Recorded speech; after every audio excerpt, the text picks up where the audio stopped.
शिवणकवाडीत वसुलीसाठी गेलेल्या महावितरणच्या कर्मचाऱ्याला मारहाण। शिरोळ तालुक्यातील शिवणकवाडी येथे थकीत वीज बिलाच्या वसुलीसाठी गेलेले महावितरणचे कर्मचारी अविनाश आडगणे वय वर्ष 30 यांना लाथाबुक्क्याने मारहाण करून शिवीगाळ केल्याप्रकरणी अजित हनुमंत लमकाने राहणार शिवणकवाडी यांच्या विरोधात सरकारी कामात अडथळा आणल्याप्रकरणी कुरुंदवाड पोलीस ठाण्यात गुन्हा दाखल करण्यात आला आहे। याबाबत पोलीस ठाण्याकडून मिळालेली अधिक माहिती अशी की अविनाश आडगणे हे महावितरणचे कर्मचारी असून अजित लामकाने यांच्या थकीत वीज बिलासाठी त्यांना विचारणा केली असता आता भरणार नाही, 2 दिवस थांबा असं म्हणून अंगावर धावून जाऊन लाथाबुक्क्याने मारहाण करीत शिवीगाळ केली।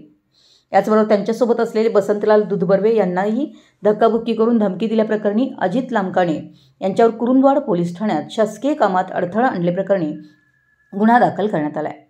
या प्रकरणाचा अधिक तपास पोलीस नाईक अरुण नागरगोजे करीत आहेत। मराठी एस न्यूजसाठी कुरुंदवाडहून संदीप अडसूळ।